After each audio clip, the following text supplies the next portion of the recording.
Esa mañana, el día que se partió en dos, el mundo no se veía diferente. Ese fue el primer engaño.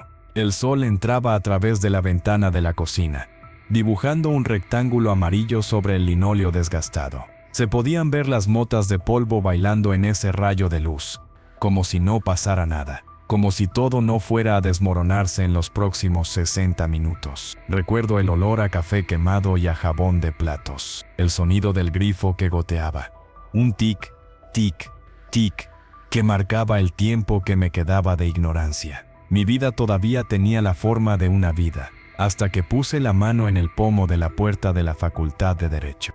Pero debo retroceder, solo un poco, para que se entienda la caída. Todo empezó, como suelen empezar estas cosas, con una promesa, la de mi hijo, Lucas, 18 años, los ojos brillantes, sosteniendo un folleto de la universidad. Es lo que quiero, papá, ser abogado, como tú querías ser.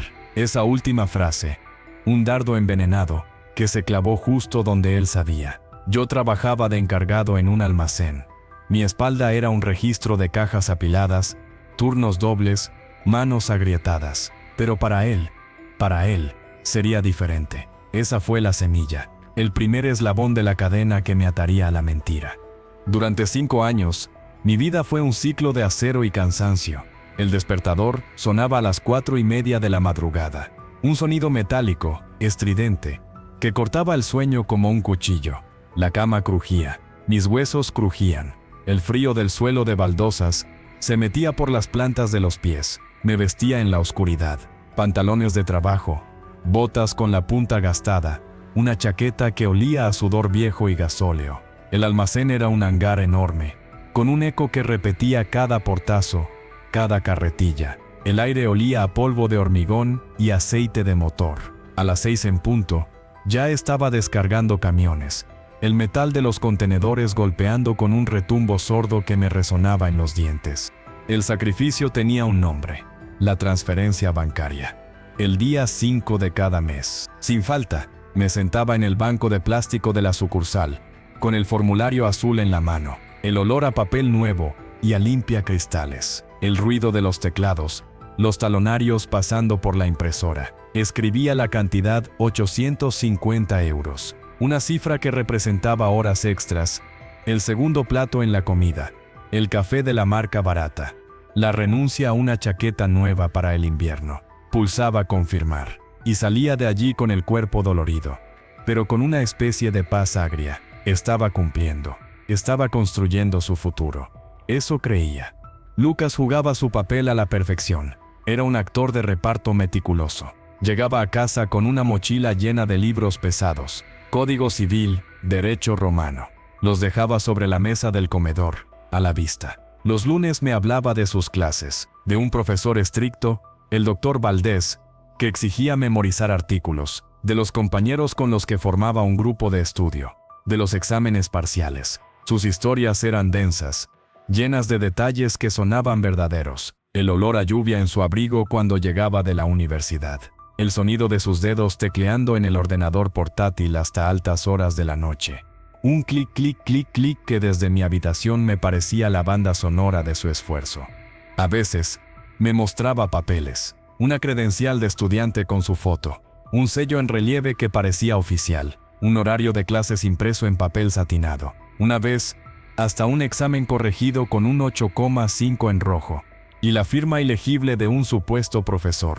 Yo los tocaba, sentía el papel bajo mis yemas, áspero o liso. Los miraba bajo la luz de la lámpara. No se me ocurrió nunca ni una sola vez que todo aquello pudiera ser falso. La credulidad es un veneno que se administra uno mismo, gota a gota, día a día. Y yo estaba intoxicado. El primer, no fue una grieta, fue un escalofrío, algo tan pequeño que casi lo barro. Fue un sábado por la tarde. Lucas había salido. Su ordenador, en su habitación, emitía un zumbido bajo. Yo pasaba por delante y vi, sobre su escritorio, una carpeta abierta, y dentro, no los textos legales que esperaba, sino folletos de viajes a Tailandia, playas de arena blanca, aguas turquesas, y encima de esos folletos, un recibo de una agencia de viajes, por un depósito de 500 euros. Me quedé paralizado.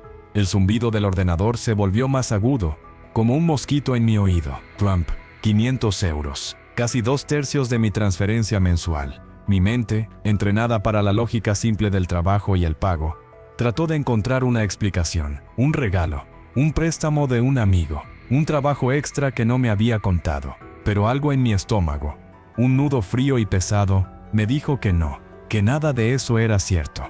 No le dije nada. Esa noche, mientras cenábamos en silencio, lo observé. Sus manos, limpias, sin un callo, sus uñas, perfectamente cuidadas, y en sus ojos, cuando me miraba, no vi la fatiga del estudiante aplicado.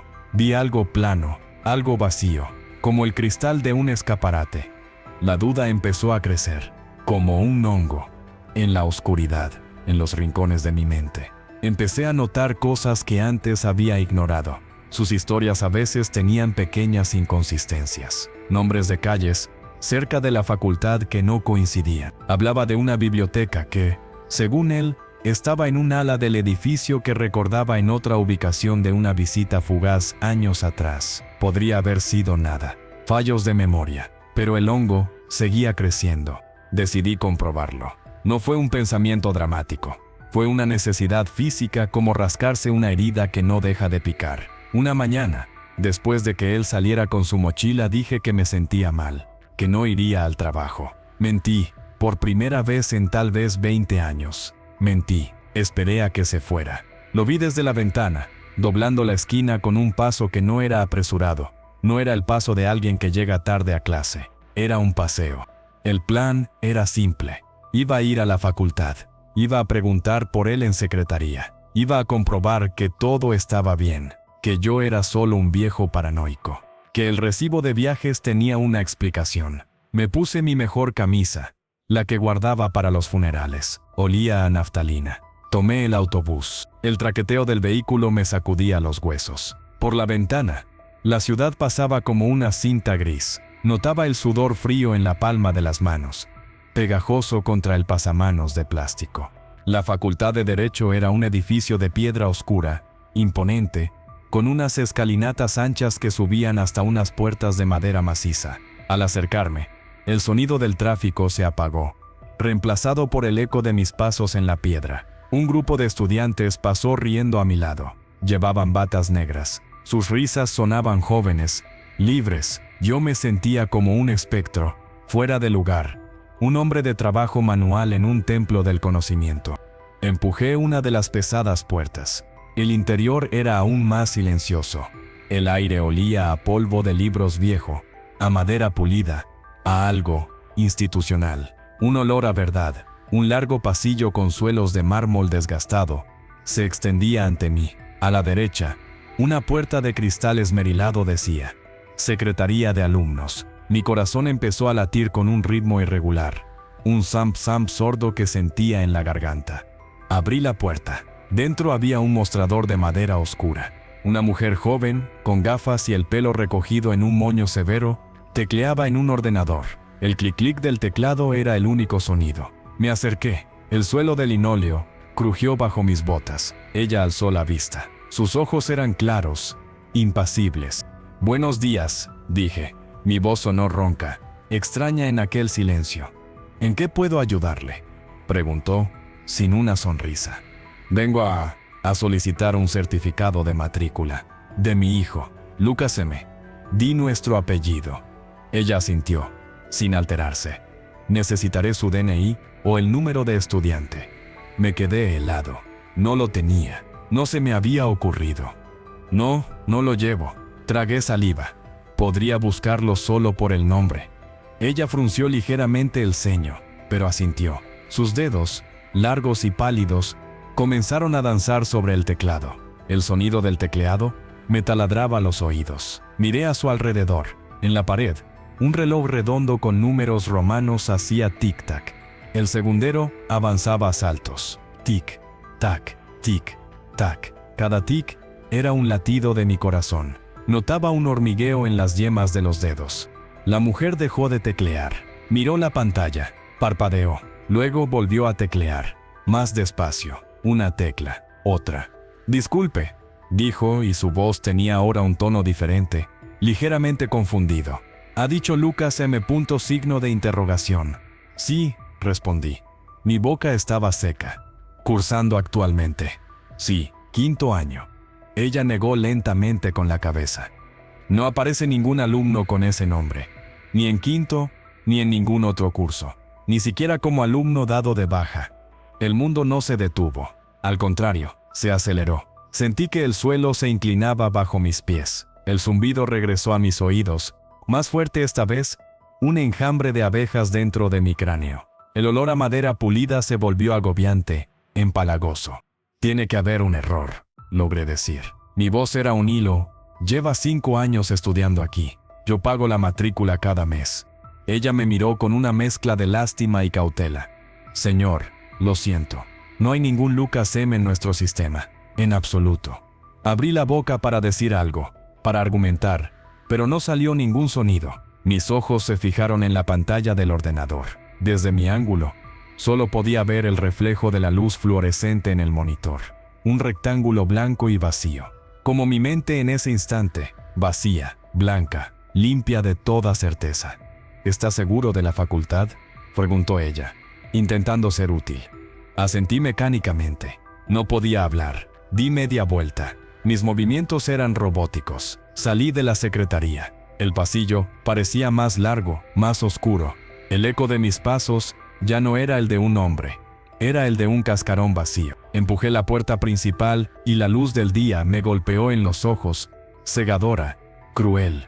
Bajé las escalinatas. Cada paso era un esfuerzo titánico. Llegué a una farola en la acera y me apoyé en ella. El metal estaba frío contra mi frente. Respiraba con dificultad, como si el aire se hubiera vuelto espeso, gelatinoso. Llevaba 5 años. La frase resonaba en mi cabeza. Una campana que repicaba una y otra vez. 5 años, 850 euros al mes, 51.000 euros en total. El número flotaba ante mis ojos, hecho de fuego. 51.000 euros. Mi sudor, mi dolor de espalda, mis noches sin dormir, mis manos agrietadas, todo convertido en nada, en humo, en una mentira elaborada con papeles falsos y palabras huecas. Y entonces, como si un interruptor se hubiera accionado en lo más profundo de mi cerebro, la conmoción inicial empezó a ceder, y lo que emergió de debajo no fue tristeza, no fue rabia aún, fue una curiosidad glacial, obscena, una necesidad de saber el alcance. ¿Dónde estaba yendo mi dinero? ¿Qué había estado haciendo él todos estos días? Todas estas noches. La mentira era el continente. Yo necesitaba descubrir el contenido. Tomé el autobús de vuelta a casa. Ya no era un padre preocupado. Era un detective. Un investigador intoxicado por una verdad venenosa. El traqueteo del bus ya no me sacudía. Era el tambor que marcaba la marcha hacia una guerra. Una guerra de una sola persona. Llegué a casa. El silencio era absoluto. Olía a cerrado, a polvo y a restos de la comida de ayer.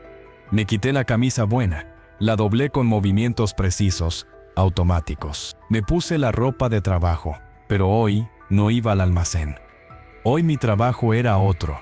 Fui directo a su habitación. La puerta crujió al abrirla, como protestando. Su habitación, siempre ordenada, demasiado ordenada. La cama hecha con una precisión militar. Los libros en la estantería, perfectamente alineados. Era la habitación de alguien que interpreta un papel, no la de alguien que vive. Empecé por el escritorio. Abrí el cajón superior. Bolígrafos, clips, una calculadora. Nada. El cajón de abajo. Tenía llave. Eso me detuvo. Un cajón con llave. En la habitación de mi hijo, que yo pagaba. La rabia, hasta entonces contenida, pulsó por primera vez, como una descarga eléctrica en mis sienes. Miré a mi alrededor. Su lámpara de escritorio, pesada, de metal. La cogí. El cable se tensó. Sin pensarlo, con un movimiento seco, la estrellé contra la cerradura del cajón. El impacto fue un golpe seco, metálico, que resonó en la habitación silenciosa. La madera se astilló. La cerradura se dio con un chasquido de metal retorcido. Abrí el cajón. Y ahí empezó el verdadero descenso.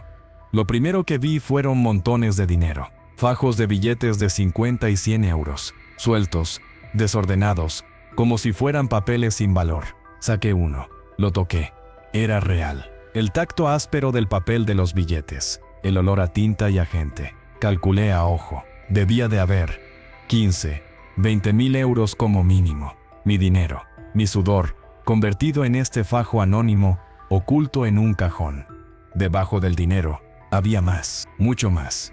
Estaba el kit de falsificación, una impresora de alta gama, pequeña, portátil, paquetes de papel especial, de diferentes gramajes y texturas, sellos de goma meticulosamente tallados, facultad de derecho, secretaría, archivado copia conforme, plantillas de plástico para los formularios, tintas de varios colores. Era un taller en miniatura, un taller de mentiras. Toqué uno de los sellos. La goma era fría, ligeramente pegajosa, olía a tinta química, ácida. Y luego, las fotografías. Un fajo de fotografías impresas en papel fotográfico brillante. Las cogí con una mano que empezaba a temblar de una forma que no podía controlar. La primera foto, Lucas, en una playa exótica con una camisa hawaiana.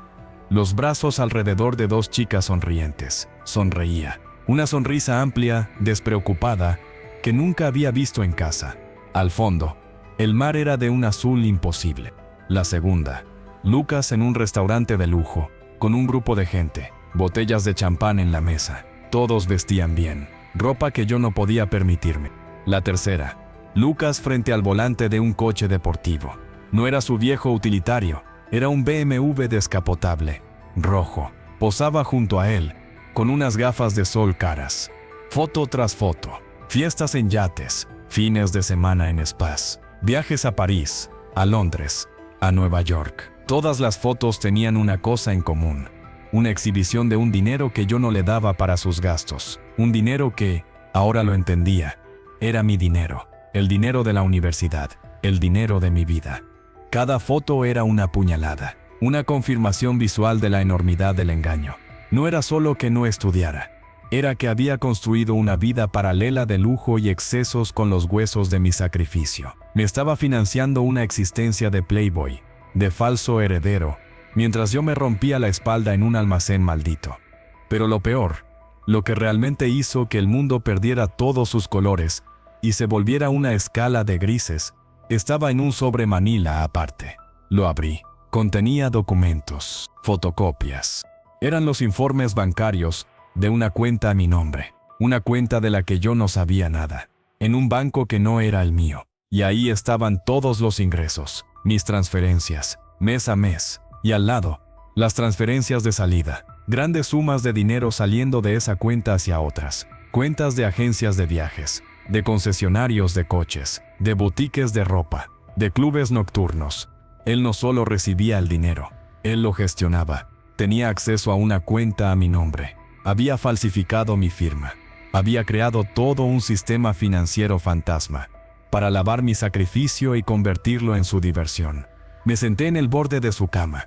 El colchón cedió con un quejido. Ya no sentía rabia. La rabia es caliente, es fuego. Esto era más profundo. Era un frío cósmico, un vacío absoluto. Como si alguien hubiera abierto una escotilla en el fondo de mi alma, y todo lo que yo era se hubiera desaguado, dejando solo la cáscara. Miré mi alrededor, la habitación ordenada, los libros falsos, el dinero en el cajón, las fotos de una vida que no era la mía. El olor a tinta de los sellos falsos se mezclaba con el olor a naftalina de la ropa que guardaba en el armario, un cóctel nauseabundo. Y entonces, escuché la llave en la cerradura de la puerta de casa. El Lucas volvía. El sonido del pomo girando fue como un disparo en el silencio ensordecedor de la casa. Un chasquido metálico, limpio, que cortó la niebla de mi estupor. La puerta principal se abrió y se cerró con un golpe sordo. Sus pasos en el recibidor, ligeros, casi saltarines. Llegaba con el ritmo de alguien que tiene el mundo a sus pies. «Papá, ¿estás?». Su voz sonaba despreocupada, incluso alegre. Yo no me moví. Seguí sentado en el borde de su cama, mirando la puerta entreabierta de su habitación. Mis manos, apoyadas en mis muslos, estaban completamente quietas. Ya no temblaban, eran de piedra. Todo mi cuerpo era de piedra. Solo mis ojos se movieron, fijándose en la rendija de la puerta, esperando. Sus pasos se acercaron por el pasillo. Se detuvieron frente a su habitación. ¿Qué haces aquí?, preguntó, empujando la puerta. Entró. Su sonrisa era amplia, despreocupada. Llevaba una chaqueta nueva, de una tela que parecía cara. Olía a colonia fuerte, dulzona, que tapaba otros olores sutiles, a tabaco. Tal vez, a alcohol. Sus ojos recorrieron la habitación. Cayeron sobre el cajón del escritorio. Abierto, con la cerradura reventada. La sonrisa se congeló en su rostro. No se desvaneció. Se solidificó, como una máscara de cera. Su mirada saltó de los fajos de dinero visibles, a las fotografías esparcidas sobre la cama, a la impresora y los sellos que yo había dejado a la vista. Finalmente, sus ojos encontraron los míos. Hubo un silencio. No el silencio vacío de antes. Este era un silencio pesado, cargado, eléctrico. Se podía oír la sangre bombeando en mis oídos. El tic-tac del reloj de la cocina, a 10 metros de distancia, sonaba como un martillazo. «Papá», empezó a decir. Su voz había perdido toda su liviandad. Era plana, cautelosa. Yo no dije nada, solo lo miré. Vi cómo sus pupilas se dilataban ligeramente, cómo la máscara de confianza se resquebrajaba, mostrando por un instante al niño asustado que había debajo. Pero solo por un instante. ¿Has estado registrando mis cosas?, preguntó. Y una nota de indignación falsa se coló en su tono. Era un intento patético de retomar el control, de volver al guión en el que él era el estudiante aplicado y yo el padre intruso. Señalé lentamente las fotografías en la cama. «¿Dónde es esto?», pregunté. Mi voz no era la mía. Era áspera, grave, como si me hubiera tragado vidrio molido. Él miró las fotos de la playa, del coche. Tragó saliva. Se le dio la nuez de Adán, subir y bajar. Son viajes con la facultad. Intercambios. Te lo dije. No, corté. La palabra salió seca, definitiva, como el portazo de una celda. Hoy estuve en la facultad, en secretaría. Eso lo golpeó, físicamente. Dio un pequeño paso atrás. El color comenzó a drenarse de su rostro. No has ido. Estabas enfermo. Mentí, dije. Como tú, durante 5 años. Su respiración se volvió más rápida, superficial. Podía oír el leve silbido del aire entrando y saliendo de sus fosas nasales. Sus ojos recorrían la habitación de forma errática, buscando una salida, una explicación que no existía. «Papá, puedo explicarlo», farfulló. Es un malentendido. Estoy en un programa especial. No aparece en el sistema general. Cállate». La orden no fue un grito. Fue un susurro cargado de todo el peso del hierro que había cargado durante 5 años. Fue más efectivo que un alarido. Se calló. Se quedó mirándome. Y por primera vez vi miedo en sus ojos. Miedo real. No era el miedo a una reprimenda. Era el miedo de un animal acorralado. Señalé el cajón con el dinero. Eso es mío. Cada billete. Es mi espalda. Mis manos. Mis años. Señalé las fotografías. ¿Y esto? ¿Esto es lo que compraste con mi dolor? Era para impresionarte. Saltó él, desesperado, encontrando una nueva mentira sobre la marcha. Quería montar un negocio. Invertir. Iba a duplicar el dinero y devolvértelo todo. Quería que estuvieras orgulloso. Sus palabras eran dardos de hielo que se clavaban en mi piel. Pero ya no sentía nada. La capa de hielo que me cubría era demasiado gruesa. Mientes, dije, simplemente. Has estado mintiéndome cada día, cada hora, viviendo aquí, comiendo mi comida, durmiendo bajo mi techo. Y todo era una obra de teatro, una obra muy, muy cara. Tú también tienes la culpa, gritó de repente, y su voz se quebró en un tono agudo histérico. Siempre con tú hazlo por la familia. Sé alguien en la vida. La presión era demasiada. No quería decepcionarte. Intentaba voltear la tortilla. Hacerse la víctima, usar mi amor, mi esperanza en él, como un arma contra mí, y por un instante, una fracción de segundo, funcionó. Una punzada de esa vieja culpa de padre, la que te hace preguntarte si hiciste lo suficiente, si exigiste demasiado. Pero la punzada fue inmediatamente aniquilada por la montaña de pruebas que había entre nosotros. Las fotos de lujo, el dinero, los sellos falsos. No, repetí. Y mi voz recuperó un ápice de fuerza. La fuerza fría del acero. No me decepcionaste, Lucas. Me aniquilaste. Convertiste a tu padre en un instrumento. En una máquina de financiar tu fantasía. Me levanté de la cama. Él retrocedió otro paso, chocando contra el marco de la puerta. Yo me sentía más alto, más ancho de lo que era. Llenaba la habitación con mi vacío. Vas a recoger tus cosas, dije, con una calma aterradora. Lo justo, ropa, nada más, todo lo que hay aquí. Hice un gesto amplio que abarcaba el dinero.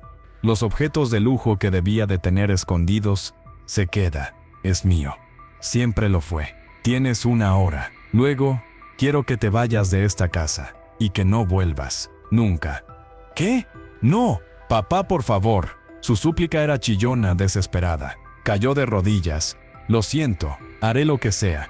Iré a la universidad de verdad. Estudiaré. Te lo devolveré todo. Demasiado tarde, dije. Y crucé la habitación para salir. Su cuerpo arrodillado era un obstáculo en mi camino. Lo esquivé sin tocarlo, como si fuera un mueble, como si fuera un extraño.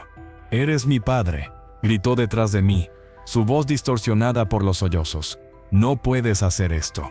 Me detuve en el umbral, sin volverme.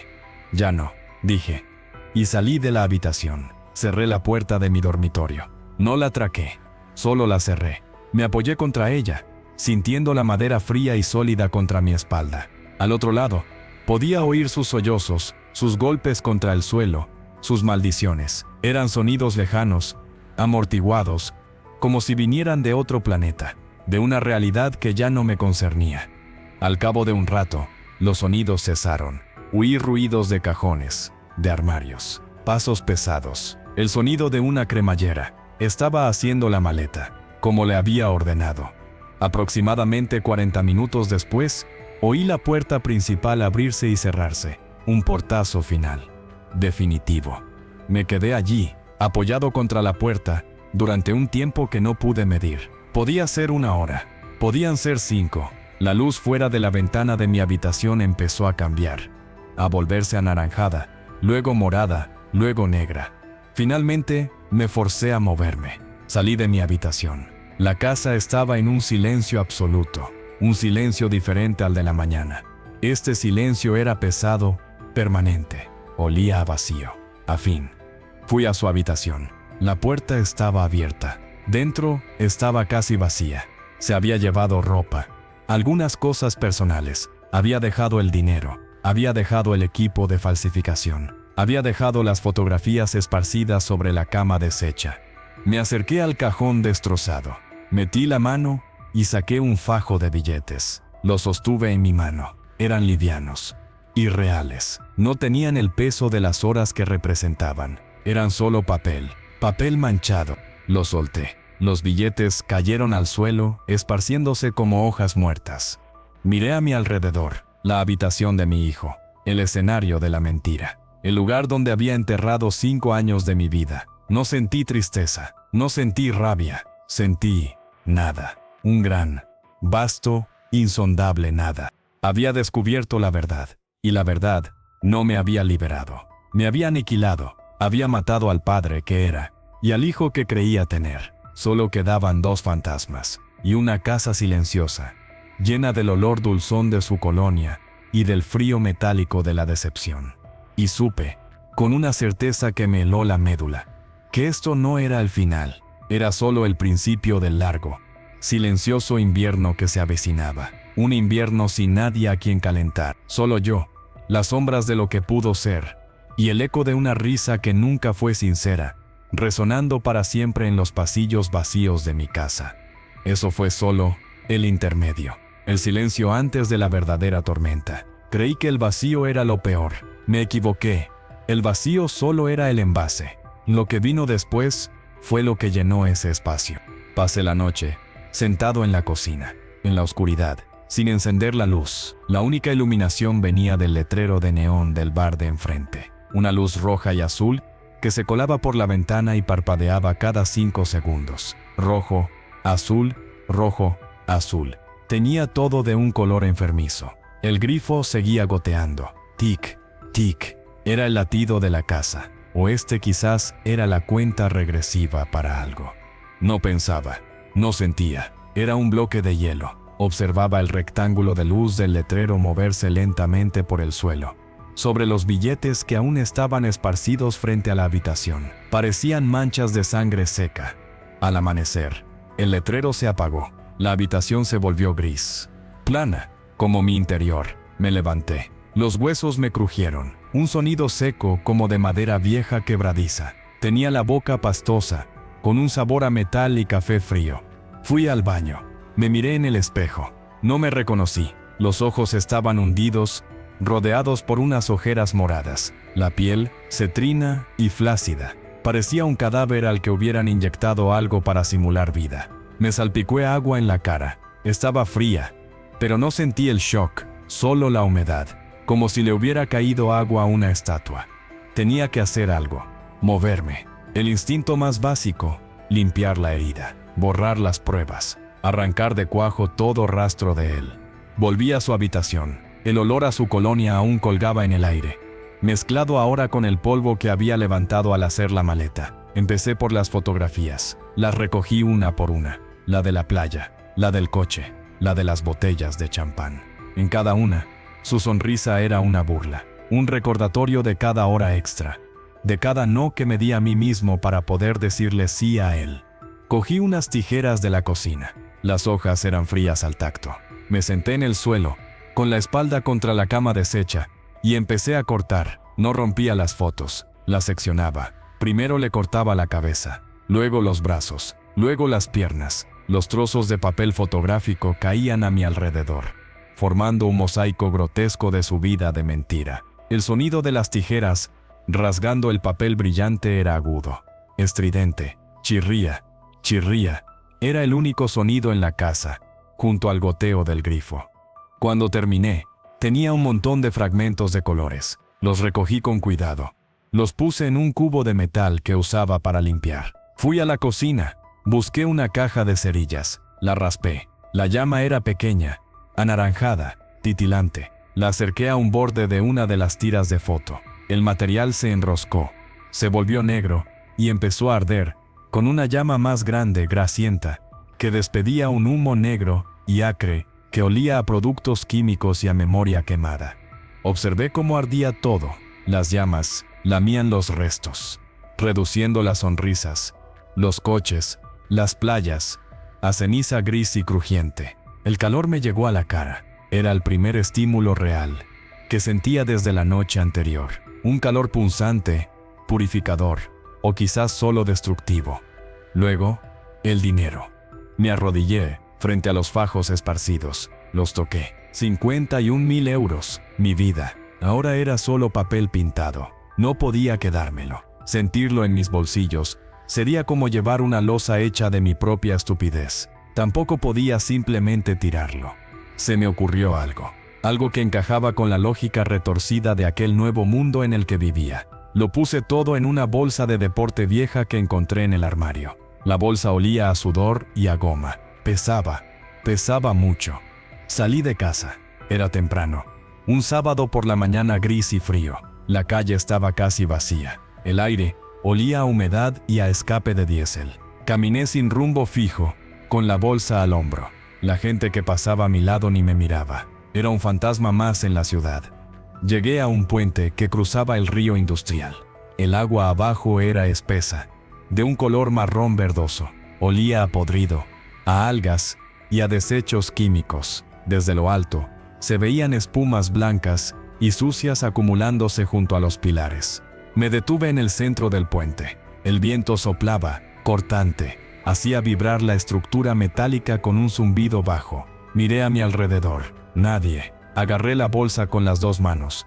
La balanceé por encima de la barandilla de metal, fría como el hielo, y la solté. Cayó en silencio al principio, y luego produjo un golpe sordo y húmedo al impactar contra la superficie del agua. No se hundió de inmediato. La bolsa, semiabierta, flotó un momento, como un cadáver hinchado, antes de que el agua empezara a filtrarse y a arrastrarla lentamente hacia las profundidades marrones. La observé hasta que desapareció, tragada por la suciedad del río. 51.000 euros. mi sacrificio. Ahora alimentaba el lodo del río. Parecía justo, poético incluso en su propia y retorcida manera. Volví a casa. Me sentí no más liviano. Vacío, sí, pero de una manera diferente. Como si hubiera extirpado un tumor. Pero la cavidad que dejó seguía ahí, hueca y dolorida. Fui a su habitación otra vez. Solo quedaban los muebles y el equipo de falsificación. La impresora, los sellos, los papeles especiales. Los recogí todo y lo metí en una caja de cartón. No iba a quemarlo aquí. El humo sería demasiado tóxico. Llevé la caja al trastero en el sótano del edificio.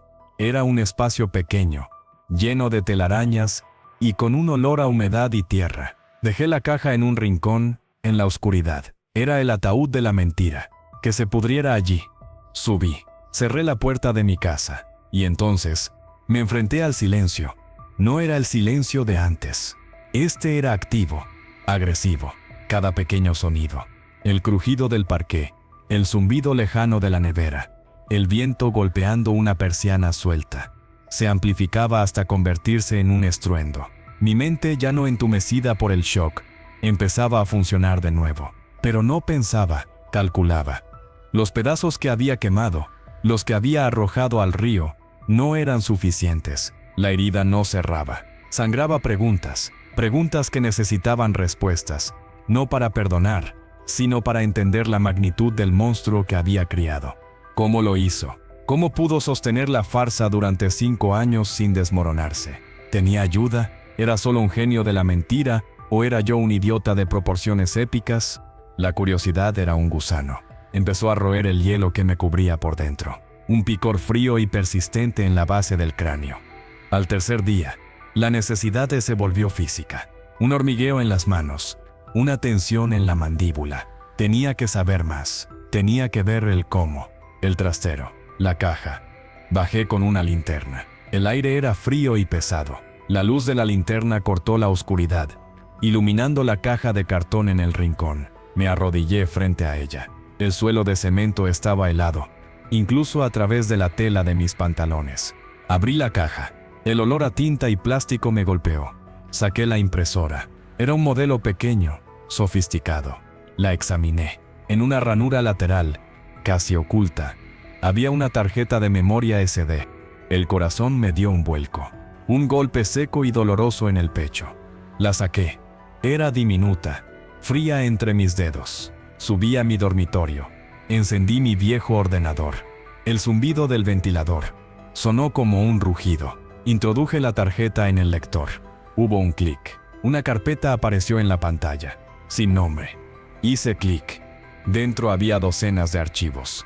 PDFs, documentos de Word, plantillas, imágenes.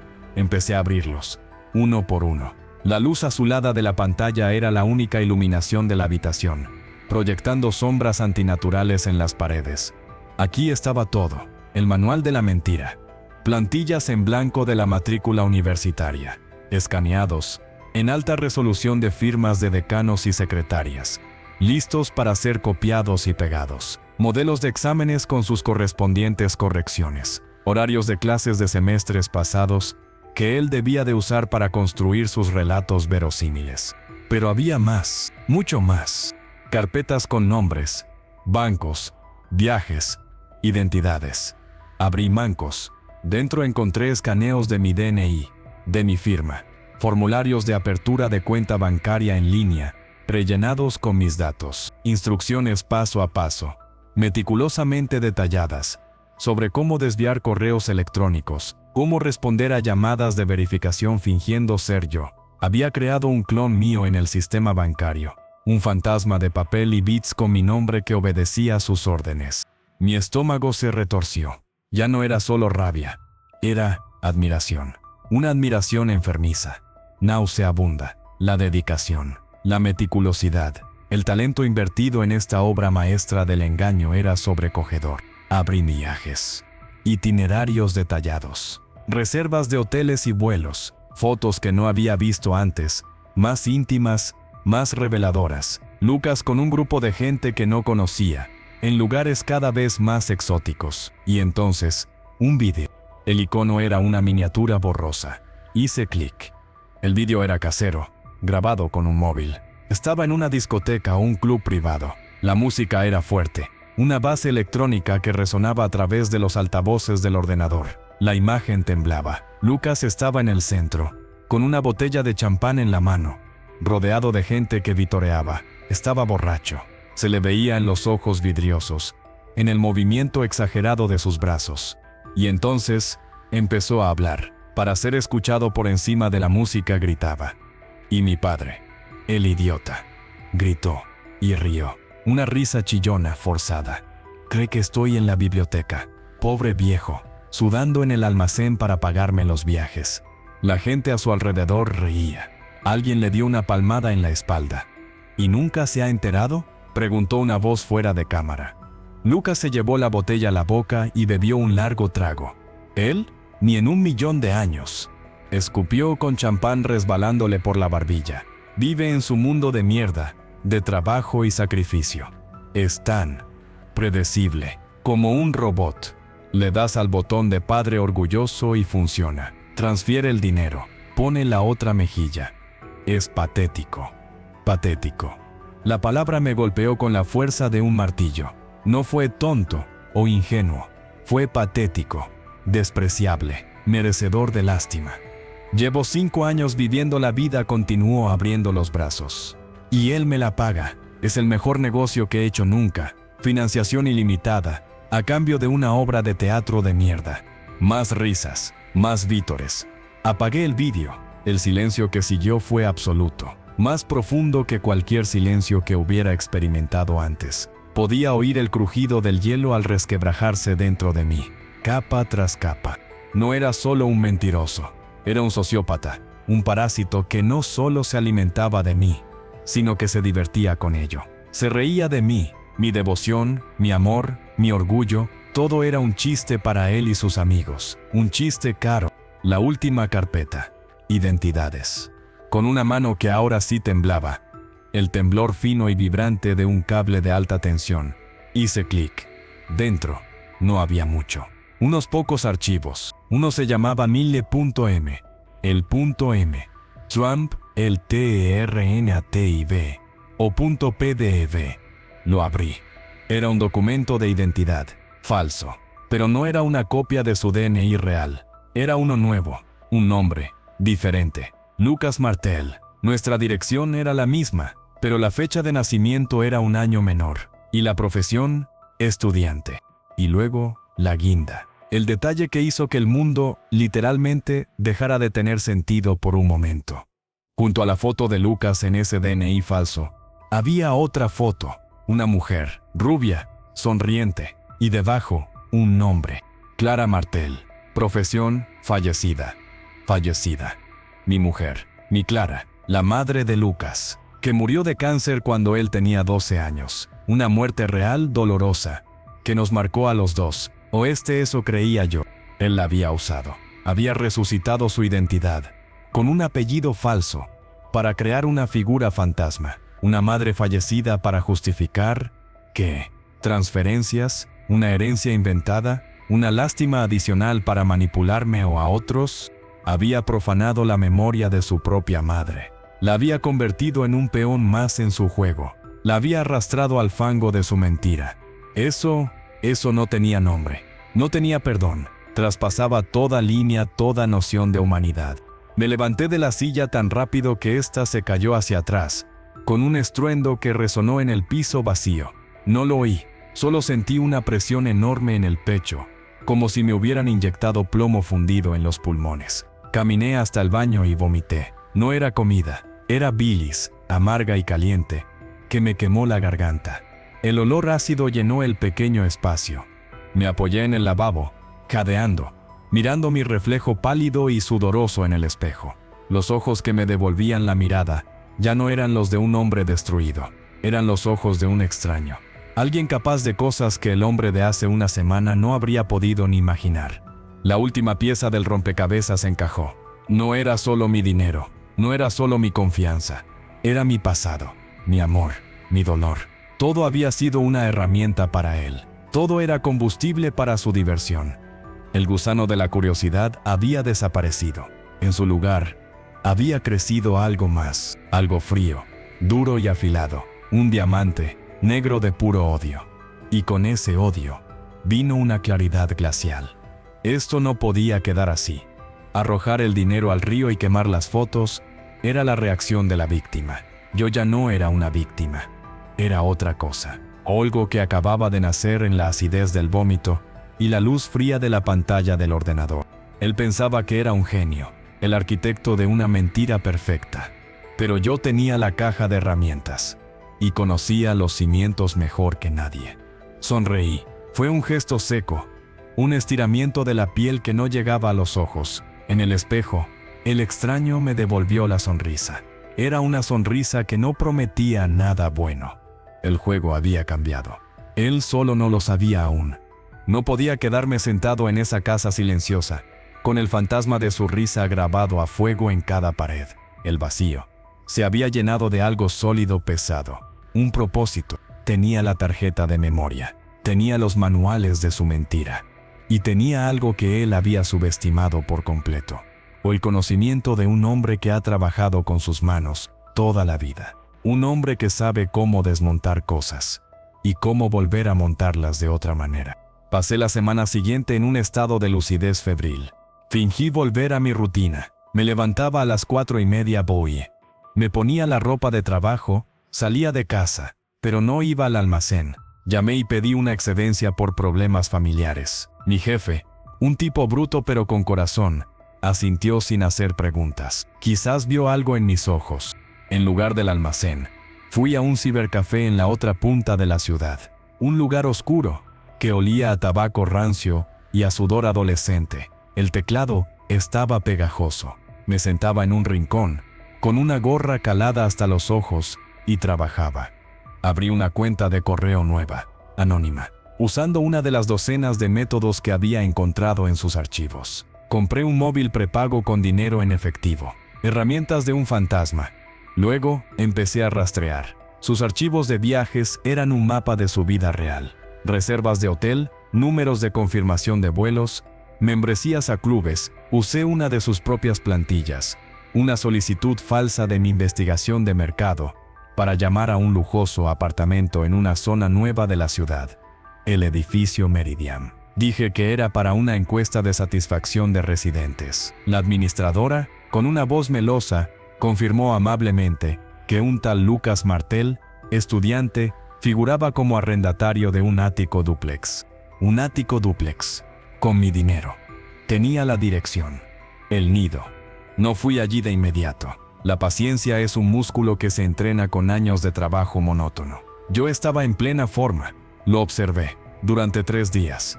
Desde un banco en una plaza frente al edificio, con un periódico abierto y el móvil prepago en la mano. Lo vi llegar en su BMW rojo. Lo vi salir con ropa de deporte cara. Lo vi entrar con una chica diferente cada 2 días. Su vida era un catálogo de lujo vacío. Y cada imagen que grababa en mi retina era otro ladrillo en el muro de mi determinación. No quería confrontarlo. Eso era lo que él esperaría. Un padre enfurecido, gritando, suplicando. Patético. No, yo quería algo más profundo. Quería desmontar su mundo, tornillo a tornillo, tal como él había desmontado el mío. Y tenía la llave perfecta. En sus archivos bancos, había encontrado las claves de acceso a la cuenta fantasma que había abierto a mi nombre. Él era meticuloso, pero arrogante. Creía que yo era un analfabeto digital. No borró sus huellas. Accedí. Vi el flujo de dinero. Mis transferencias entraban, y de ahí salían, como él había planeado, a sus cuentas de lujo. Pero había un patrón, una cantidad fija cada mes. Iba a una cuenta en Andorra, un fondo de ahorro, supuse, su plan de jubilación de parásito. No toqué esa cuenta, era la carnada. En su lugar, me centré en las transferencias activas, las que pagaban su alquiler, su coche, sus tarjetas de crédito. Usando sus propias herramientas, desde el anonimato del cibercafé, inicié un proceso diferente, un goteo. Transferencias minúsculas, de 1 o 2 euros, a cuentas de organizaciones benéficas, internacionales, de esas con nombres complicados. Lo hice durante días, cientos de transferencias, el sistema bancario automático, Empezó a marcar la actividad como sospechosa. Era un virus de baja intensidad, introducido en el torrente sanguíneo de su paraíso artificial. Luego, vino la obra maestra. En sus archivos, encontré escaneos de alta resolución de su DNI falso, el de Lucas Martel, y de su carnet de conducir, también falso, con la misma meticulosidad de que él había falsificado mis documentos. Yo falsifiqué una notificación oficial. Usé una plantilla de Hacienda que descargué de internet, mejorándola con sus propios sellos digitales. Era impecable. Anunciaba una auditoría fiscal urgente sobre Lucas Martel, debido a importantes discrepancias en el origen de sus fondos y sospecha de blanqueo de capitales. Incluía un número de teléfono, el mío, el prepago. La imprimí en un papel de calidad, con la impresora de la oficina de mi primo, al que le di una excusa vaga sobre un trámite personal. La metí en un sobre oficial que compré en una papelería y se la envié por correo certificado a su ático. La trampa estaba tendida. 2 días después, sonó el móvil prepago. Era una mañana de martes, gris y lluviosa. Estaba en el cibercafé, oliendo el café quemado de la máquina expendedora. Bueno, dije con una voz neutra burocrática que había practicado. ¿Hablo con el departamento de inspección? Era su voz, tratando de sonar firme, pero se le escapaba un hilo de pánico, un temblor casi imperceptible. Sí, ¿de qué se trata? He recibido una notificación. Soy Lucas Martel. Esto debe de ser un error. No trabajamos con errores, señor Martel, dije fríamente. Tenemos evidencias de transferencias irregulares vinculadas a su cuenta y a su número de identificación fiscal. Origen de fondos no justificado. La cantidad es considerable.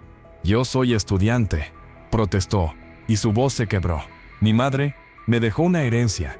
Fallecida. La palabra resonó en mi mente. Profanada. Hemos verificado ese extremo, señor Martel.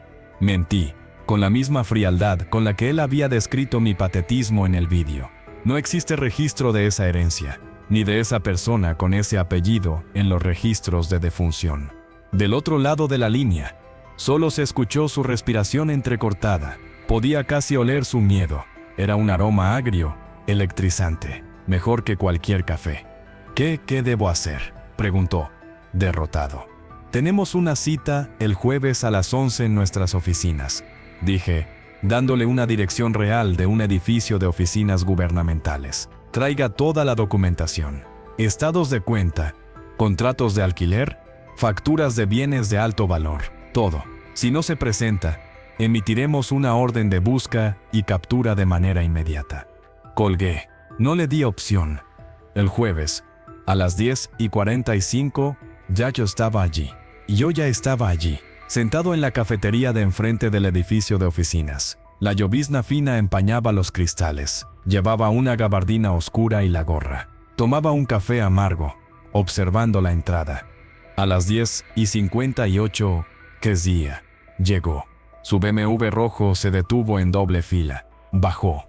Iba impecable, con un traje caro, pero se le veía pálido. Llevaba una cartera de cuero gruesa, llena de sus mentiras impresas. Miró el edificio con aprensión. Se ajustó la corbata y entró. Esperé. 5 minutos. 10.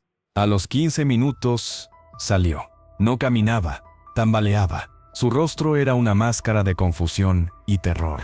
Sostenía el teléfono en la mano, marcando un número una y otra vez. El número de la inspección. Mi número. El móvil prepago vibró en mi bolsillo. Lo ignoré. Lo vi llegar a su coche, apoyar las manos en el techo e inclinar la cabeza, como si le costara respirar. Desde mi posición, podía ver sus hombros subir y bajar de forma espasmódica. No estaba llorando, estaba hiperventilando. El pánico de un mentiroso cuando el castillo de naipes se le viene encima y no entiende por qué. Fue en ese momento cuando actué.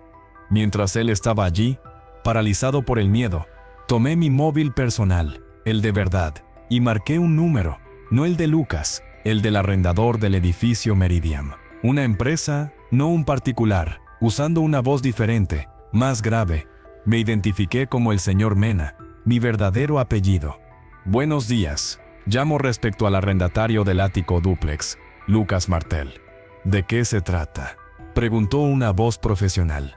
Lamento informarle que el señor Martel falleció anoche en un accidente de tráfico, dije, con un tono sombrío y convincente. Soy su tío.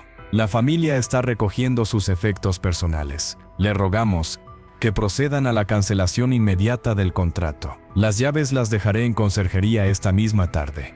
Hubo un silencio incómodo al otro lado, luego unas palabras de condolencia y una aceptación rápida. Colgué.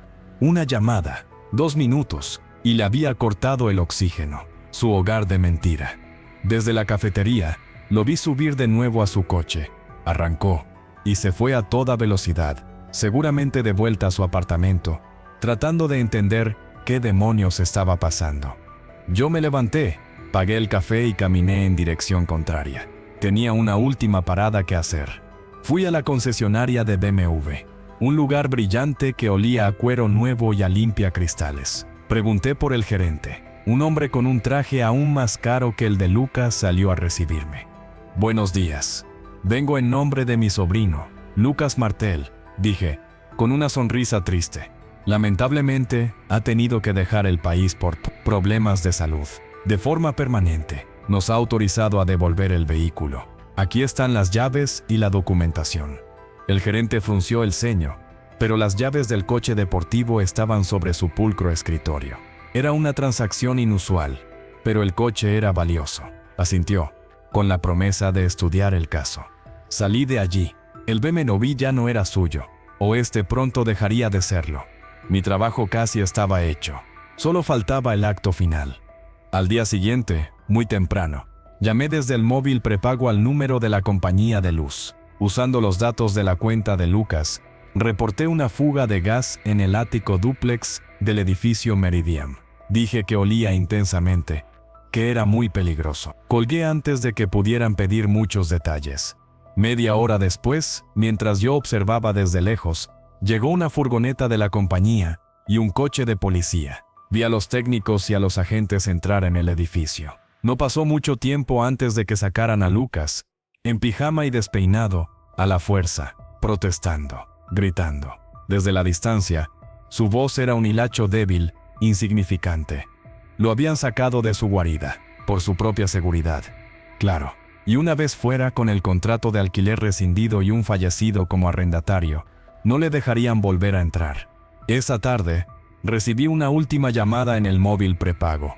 Era él. Su voz era un susurro ronco, destrozado. ¿Quién es usted?, preguntó. ¿Qué me ha hecho? Respiré hondo. Por primera vez, le hablé con mi voz real, la voz que él recordaría desde su infancia, la voz que creía patética. Te lo he devuelto todo, Lucas, dije, con una calma absoluta. Todo lo que me quitaste. El dinero, la casa, el coche, la identidad. Ahora eres lo que siempre fuiste. Nada. Hubo un jadeo al otro lado de la línea. Un sonido de puro y absoluto terror. El terror de un fantasma que descubre que ya no puede asustar a nadie. ¿Papá?, logró balbucear. No contesté. Colgué y apagué el móvil prepago para siempre. El hombre en la grabación se inclina ligeramente hacia adelante. Su imagen llena el encuadre. ¿Un cierre? No, un equilibrio. Yo vivo aún en mi casa, con el silencio. Pero ahora es un silencio mío. Lo he llenado con los ecos de su derrota. No siento alegría, no siento venganza cumplida. Solo una paz profunda y gélida. La paz de saber que el monstruo ya no vive bajo mi techo, y que el mundo que él construyó con mis huesos se lo llevó la misma lluvia que limpia las calles ahora. Es, au terrer, en algún lugar, sin dinero, sin refugio, sin su nombre falso, solo, como yo estuve solo cuando descubrí su verdad. Pero mi soledad tiene paredes, y las suyas son infinitas. Eso es todo, no hay más que contar.